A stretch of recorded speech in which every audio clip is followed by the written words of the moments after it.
টান টান উত্তেজনা আর নাটকীয়তার পালা শেষ। দীর্ঘ 2 দিনের রুদ্ধশ্বাস অপেক্ষার পর জানা গেল জাহাঙ্গীরনগর বিশ্ববিদ্যালয় কেন্দ্রীয় শিক্ষার্থী সংসদ জাকসুর নতুন ভিপির নাম। ভোট গ্রহণের 2 দিন পর 10ম জাকসু নির্বাচনের ফলাফল ঘোষণা করল জাহাঙ্গীরনগর বিশ্ববিদ্যালয় কর্তৃপক্ষ। সিনেটের হলরুমে ঘোষণা আসলো জাকসুর পরবর্তী ভিপির নাম আব্দুর রশিদ জিতু।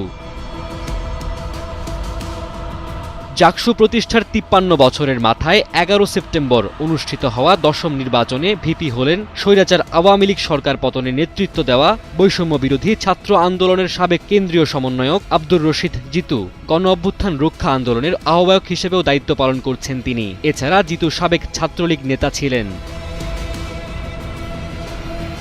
বিভিন্ন দল ও স্বতন্ত্র মিলে মোট 9 জন প্রার্থী ভিপি পদে জাকসু নির্বাচনে অংশগ্রহণ করেন। এবারের নির্বাচনে 11,743 জন ভোটারের মধ্যে 6,115 জন ছাত্র এবং 5,728 জন ছাত্রী। কেন্দ্রীয় সংসদে 25টি পদের বিপরীতে প্রতিদ্বন্দ্বী প্রার্থীর সংখ্যা ছিলেন 177 জন।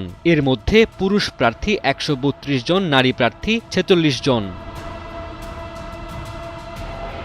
ভোট গণনার মেশিন নিয়ে ছাত্রদলসহ কয়েকটি প্যানেলের অভিযোগের প্রেক্ষিতে বিশ্ববিদ্যালয় নির্বাচন কমিশন কার্যালয়ে ম্যানুয়াল পদ্ধতিতে দীর্ঘ সময় ধরে 21টি কেন্দ্রের ফল গণনা করা হয়। ডেস্ক রিপোর্ট, সময়ের আলো।